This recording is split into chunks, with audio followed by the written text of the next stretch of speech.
Dad Perfect Revenge. Part 1/4. The wedding. I wasn't invited to the wedding. I wasn't invited to. We got married yesterday, Dad. It was just for special people. My daughter Emily said this while wearing a $50,000 engagement ring I'd paid for, sitting in a $1.2 million penthouse I'd bought her as a wedding gift, eating dinner on furniture I'd financed. I wasn't special enough to watch her say, "I do." But I was special enough to pay for it. My name is Harold Bennett. I'm 67 years old.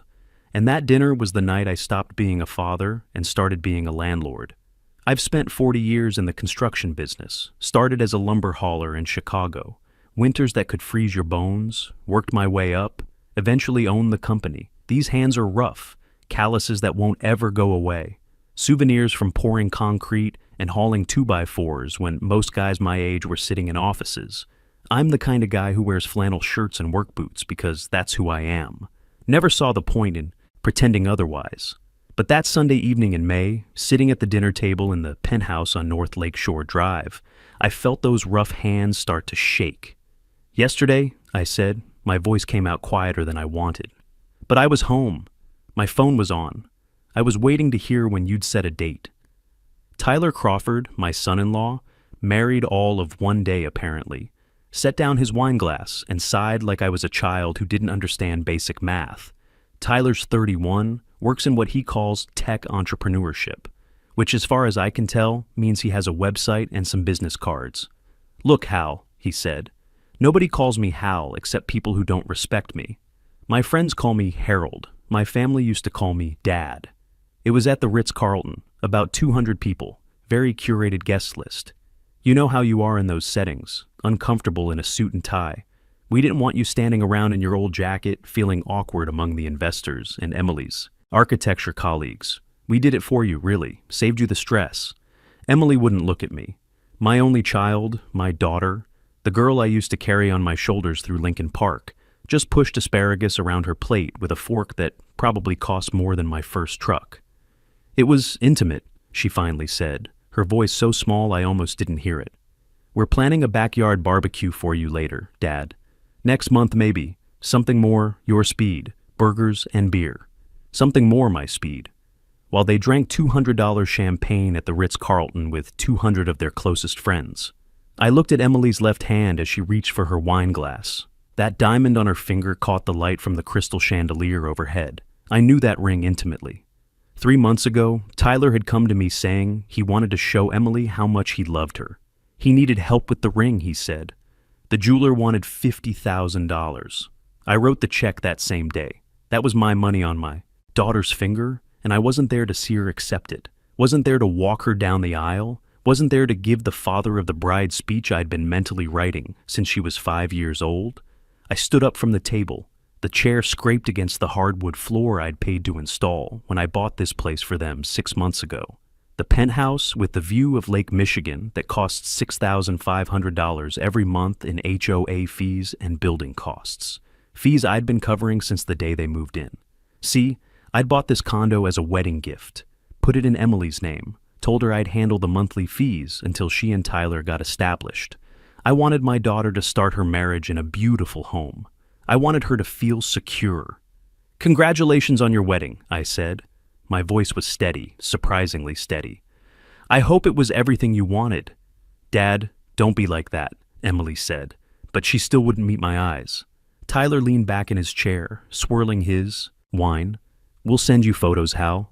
The photographer got some great shots. I didn't answer. I just walked to the door, opened it, and stepped into the hallway. Didn't slam it, just closed it softly, like closing a book on a chapter I'd rather not read again. The elevator ride down to the lobby felt longer than usual. I watched the numbers descend, 41, 40, 39, and with each floor, something inside me got colder and harder. As I drove home that night in my old pickup truck, I wasn't crying. I wasn't even particularly sad. I felt like a businessman who just realized he'd been funding a bad investment for too long. And businessmen don't cry, they cut their losses. I pulled over at a rest stop and took out my phone. Called my lawyer, Judy Palmer. We've known each other 20 years. She handled all my property deals when I was building my company. "Harold," she answered on the second ring. Everything okay? It's kinda late. Judy, I said, watching the headlights blur past on the highway. I need you to pull the file on the North Lakeshore property, Unit 41, the penthouse. There was a pause. That's Emily's place, the one you bought her. That's the one. I want you to look at the ownership structure, and I want you to prepare some paperwork. What kind of paperwork? I took a breath. I think it's time my son-in-law learned what it actually costs to be special. Part 2/4. The wedding. I wasn't invited to. 3 days went by without a word from Emily or Tyler. No call to explain, no apology, nothing.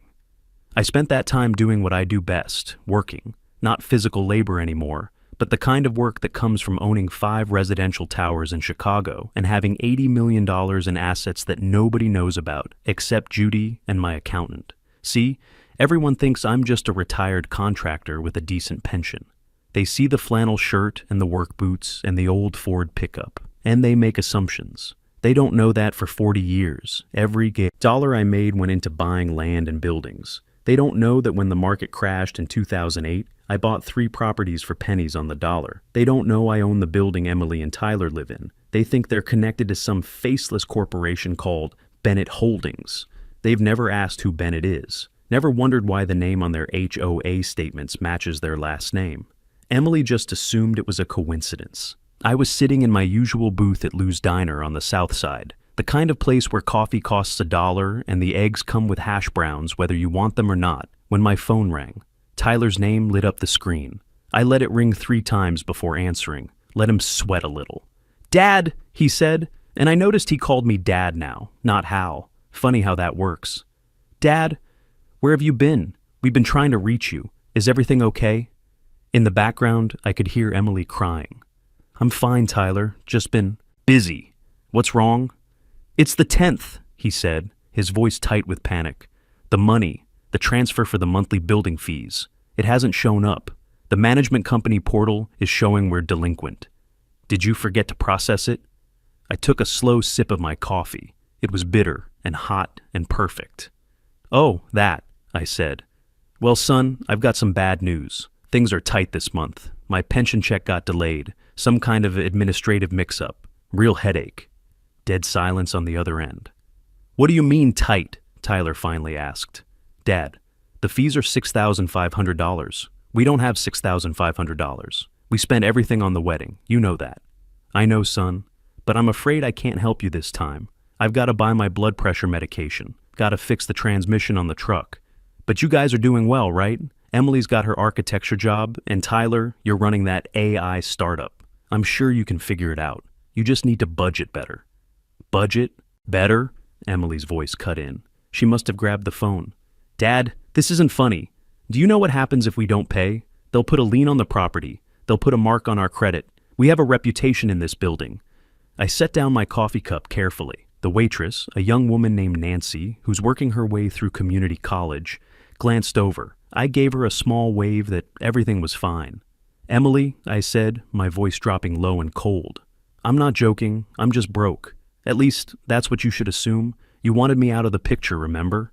You didn't want me at your wedding because I'd ruin the aesthetic. Well, my wallet disappeared along with me." "But we have an arrangement," she said. "You promised you'd cover the fees until we got established." "I did, and I kept that promise for 6 months. But things change. You're established now. You had a $200 a plate reception at the Ritz-Carlton. That sounds pretty established to me." "Dad, please," Tyler broke back in, and now he sounded like he was crying. "We literally don't have it. What are we supposed to do?" I gripped the edge of the table. 40 years of construction work, of saving every penny, of living below my means so I could give my daughter a better life. And this is what I got. A son-in-law who couldn't figure out how to pay his own bills, and a daughter who thought I wasn't good enough to watch her get married. "You do what every other adult in this country does," I said. "You get a job that pays more. You sell things you don't need. You figure it out. That's what I did when I was your age and couldn't afford rent. I worked double shifts. I ate ramen for dinner. I struggled. Now it's your turn." "But Dad," I hung up, sat there for a long moment, breathing in the smell of bacon grease and coffee and working-class dignity. This diner was my kind of place. Real people, real work, real respect. Nancy came over with the coffee pot. "Refill, mister." Bennett, please. She poured, then hesitated. Everything okay? You look upset. Just family stuff, Nancy. Nothing I can't handle. She nodded sympathetically. My dad always says family's the hardest job you'll ever have. Your dad's a smart man. After she walked away, I picked up my other phone, the one I use for business, and dialed Vernon Hayes, the building manager who reports directly to me through Bennett Holdings. Vernon, I said, has the notice been delivered to Unit 41 yet? Walking up there right now, sir. Got the envelope in my hand. Official notice of delinquency and intent to file a lien. Red urgent stamp, just like you requested. Good. Make sure it's visible when you slide it under the door. I want them to see it the second they come home. Will do, Mr. Bennett. Sir, if you don't mind me asking, isn't that your daughter's unit? It is, I said, which is why I know exactly what they can afford to lose. I hung up and stared at my reflection in the diner window. Gray hair, weathered face, rough hands wrapped around a cheap coffee mug. I looked like exactly what I was, a working man who'd built something from nothing. Tyler and Emily looked at me and saw a janitor, an embarrassment, someone to hide from their fancy friends. They had no idea they were looking at the man who owned their home, their view, their whole comfortable life. But they were about to find out. Part 3 out of 4. The wedding. I wasn't invited to. 2 weeks later, I got another call from Tyler. This time, his voice was different. Weak, trembling, scared. Dad, he whispered. Dad, I'm at Northwestern Hospital. I collapsed on the street. My chest, it felt like an elephant sitting on it. I can barely breathe. My blood went cold. Every parent's worst nightmare, even when that child has broken your heart. What's wrong? Where's Emily? She's in the waiting room, he said, his breathing ragged and uneven. The doctors say it's a valve issue, some kind of congenital defect they found on the scan. They need to operate immediately, Dad. Emergency surgery. But there's a problem. What problem? Our insurance lapsed last month. His voice cracked. We couldn't afford the premiums after the wedding costs. And the hospital, they won't operate without a deposit. They need $50,000 up front, or they say they can't do the surgery. Please, Dad. I don't want to die. I'm only 31. Please. My hand was already reaching for my wallet, already calculating how fast I could get to the bank, how quickly I could wire the money. Whatever anger I had, whatever hurt, none of it mattered if Tyler was dying. I'm coming right now, I said, standing up from my kitchen table. Which hospital? I'll be there in 20 minutes. No, don't come yet. They're prepping me for surgery. They won't let anyone back here anyway. Just wire the money to my account. It's faster that way. I can pay the hospital directly from my phone. Every minute counts, Dad. Please, wire it to his account. Something about that struck an odd note, but I pushed it aside. This was life or death. Okay. Let me pull up my banking app. Just hold on, son. Then my phone buzzed with a text message. It was from the private investigator I'd hired 2 weeks ago. Judy had recommended him, said he was expensive but thorough. I'd hired him to track Tyler's spending, see where all that wedding money had really gone. The message contained a single photo. It showed a man in a white terry cloth bathrobe, standing at a spa reception desk. He was holding a glass of cucumber water. He was laughing, looking healthy and relaxed, and very much alive. His face was clearly visible. It was Tyler. The timestamp on the photo read 10:37 a.m., 12 minutes ago. The location tag read Azure Sanctuary Spa and Wellness Center, 45 minutes outside Chicago. I stared at that photo for a long time. Tyler's ragged breathing continued in my ear, a performance worthy of an Academy Award. Dad, he said, adding a little wheeze. Are you still there? The pain, it's getting worse. They're saying I might not make it if we can't get the deposit in the next hour. I sat back down, took a slow breath, then another. I'm at the bank, I lied, my voice perfectly calm. But there's an issue, Tyler. Most of my money is tied up in CDS and retirement accounts. I don't have $50,000 just sitting liquid in my checking account. Can't you break the CD, take the penalty? That would take 3 business days to process, but I've got the old pickup truck. You know, the Ford I've been driving for 15 years. There's a collector who's been after me to sell it to him. Classic trucks are worth good money now. He offered me $45,000 last month. There was a pause. I could practically hear Tyler's brain working, recalculating. "How long would that take?" he asked. His breathing sounded a bit stronger now. "Well, I'd have to call him, arrange a meeting, get the title transferred, wait for his bank to clear the check. Maybe 2 weeks? I can push him to move faster, but these things take time. Can you ask the doctors to put you on a payment plan for a couple weeks? Tell them the money's coming?" Another pause, longer this time. I think I can convince them," Tyler said. His voice had lost that desperate edge. "If I show them proof that you're selling the truck, if I can prove the money's coming. Yeah, 2 weeks. I can hold on for 2 weeks." "You're sure? Because if you're really dying, Tyler, I'll figure something out. I'll take a loan against the house. I'll do whatever it takes." No, he said quickly. 2 weeks is fine. The doctors just said if I rest and take the medication they're prescribing, I should be stable. Just promise me you'll send every cent when you sell the truck, Dad. Promise me." "I promise," I said quietly. "I'll send you exactly what you deserve." "Thank you, Dad. Thank you so much. I have to go now. The nurse is coming to take me for more tests." He hung up. I sat there in my kitchen, staring at the photo of Tyler in his spa robe, and I felt something inside me turn to ice. He hadn't just lied. He'd weaponized my love for my daughter. He'd played on a father's worst fear, watching a child die, just to scam $50,000 out of me. This wasn't greed anymore. This was something darker. I called Judy Palmer. "I need to see you," I said, "today, and bring everything the investigator found." 2 hours later, I was sitting in Judy's downtown office, looking at a spread of photographs and documents across her mahogany desk. "He's been doing this for 6 months, Judy said, pointing at bank statements. "The PI tracked him. He's not running a tech startup. There's no company, no LLC, no business license, nothing. He's been living entirely on your monthly payments and Emily's salary." She slid another folder toward me. "And there's this." I opened it. More bank statements, an offshore account in Tyler's, name alone. The balance showed $200,000. "Where did he get that?" I asked, though I already knew the answer would make me sick. "He convinced Emily to refinance the condo, told her it was to invest in the startup to hire developers. She signed the papers, didn't read them carefully because she trusted him. He took $400,000 in equity from the property you gave her." My hands clenched into fists. $400,000. Where's the other $200,000? Judy pulled out more photos. A silver Porsche Cayenne with temporary tags. Registered in Tyler's name only, paid cash, $95,000. Another photo. Vacation condo in Miami, $110,000 down payment, also in Tyler's name only. Emily doesn't know?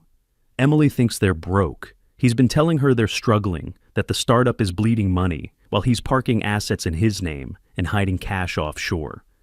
Judy pulled out one more document. And the PI found this in Tyler's email. It was a printout. From Tyler to someone named Dad, his father. The email read, "Everything's going according to plan. Old man is completely clueless. 6 more months of playing the struggling entrepreneur, then we convince Emily to sell the condo. Market's hot right now. We can get $1.5 million easy. Take our half of the equity, that's $750,000. Add the offshore account and Miami place. We're looking at $1.2 million total. Then we file for divorce. I keep everything in my name and disappear to the Cayman Islands before anyone knows what hit them. Emily will be devastated but broke. The old man will never see it coming." I read that email 3 times. Each time, the words burned deeper. This wasn't just theft. This was a long con, premeditated, calculated. Tyler had married my daughter specifically to rob her blind. "What do you want to do?" Judy asked quietly. I looked up at her. "I want you to prepare something special. Something he'll never forget." Part 4/4. The wedding. I wasn't invited to. 1 week later, Tyler sent out invitations. He was hosting an investment party at the penthouse to pitch his AI startup to venture capitalists. He needed to raise $200,000, he told potential investors. The invite list had 50 people. Emily had no idea until the caterers showed up. I know because I was parked across the street, watching waiters carry in trays of expensive food and cases of champagne. all charged to maxed out credit cards, betting on a score that would never come. At 8 p.m., I got out of my truck, but I wasn't wearing my flannel shirt. I was wearing a charcoal gray suit, tailored in Milan, Italian leather shoes, a Patek Philippe watch that cost more than Tyler's fake Rolex. I walked into the lobby with 4 men in dark suits flanking me, professional security. Vernon Hayes met us at the elevator. "Chairman Bennett," he said, bowing slightly. "Everything's ready." The elevator opened on 41. Music thumped through the doors. I stepped into a room full of people drinking my champagne, eating my food, celebrating a fraud. Vernon cut the music. Tyler saw me first. His face went white. "Security!" he shouted. "Get this man out." Emily turned, confused. "Dad, what are you doing here?" I didn't answer, just walked forward. The crowd parted. Vernon took the microphone. "Ladies and gentlemen, I'm the building manager. This event is over. This apartment is being reclaimed due to severe violations, unauthorized commercial use, and non-payment of fees." Tyler pushed through. "You work for us. Get out of my house." Vernon looked at him calmly. "This is not your house, Mr. Crawford." I stopped in front of Tyler and Emily, reached into my jacket, pulled out a business card, heavy black cardstock with gold lettering, dropped it on the table. "Tyler," I said, "you think you rent from Bennett Holdings, some faceless corporation." I pointed at the card. "I am Harold Bennett, chairman of Bennett Holdings. I own this building, I own this apartment, and I am the landlord you've been planning to rob from the day you met my daughter." Dead silence. Emily stared. "Dad, you own the building?" "I own 5 of them. Built them with the money I made from jobs you were too embarrassed to mention." I turned to Vernon. "Play it." Tyler's voice filled the room through the sound system. "That old man is just a mobile wallet. He has no life. He's terrified Emily will leave him, so he pays whatever I ask. Look at him in those janitor clothes. We did the right thing hiding him away." Emily's hand went to her mouth. "Tyler, that's your voice." An investor stepped forward, Philip Brennan, a venture capitalist. "Hal Bennett, the developer who built South Loop." He turned to Tyler, disgusted. "You told me your father-in-law was a handyman." Philip walked out. The room emptied in 2 minutes. When they were gone, just us remained. "Tyler," I said quietly, "you asked if I'd send money. Remember what I said?" He nodded, desperate. "I promised I'd send exactly what you deserve." I gestured to the eviction notice Vernon held. "Here it is. You have 30 minutes. Anything left becomes property of Bennett Holdings." I walked to the elevator. Behind me, Emily was crying. The doors closed. 3 weeks later, Emily called. "Dad, I found documents, bank statements, an offshore account with $200,000, and emails to his parents about stealing the house and disappearing." "I know, sweetheart." Silence. "You knew?" "I hired an investigator the day after you told me about the wedding. I've known for weeks." "Why didn't you tell me?" "Because you wouldn't have believed me. You had to see it yourself." "I filed for divorce this morning," she said quietly. "And Dad, I'm so sorry. You were manipulated by someone you loved. That's what con artists do. Can I come see you? I'm heading to Ohio, going fishing with Uncle Roger Bennett. The bass are biting." "Can I come?" I smiled. "Yeah, sweetheart, I'd like that." I sold the penthouse for $2.5 million. Every cent went into the Bennett Scholarship for trades and construction. For kids who aren't afraid of calluses, Emily got $200,000 from me to buy her own place, in her name only. She passed her licensing exam last month, starting her own firm, Bennett and Associates. Tyler, last I heard, he's facing 18 months for elder financial abuse. The civil lawsuit is still pending, but I didn't do this for revenge. Sometimes a father has to save his daughter from a burning building, even when she doesn't smell the smoke. I'm heading to Ohio tomorrow. Emily's meeting me there. Uncle Roger's got the cabin ready. The road ahead is wide open. And for the first time in years, I'm not carrying anyone's weight, but my own. Tyler thought being special meant standing on someone else's shoulders, but the view's a hell of a lot better when you're standing on your own 2 feet. The hardest thing I ever built wasn't a skyscraper. It was the resolve to say no to my own flesh and blood. But sometimes the most loving thing a parent can do is let their child face the consequences of trusting the wrong person, because that's the only way they learn to trust themselves again.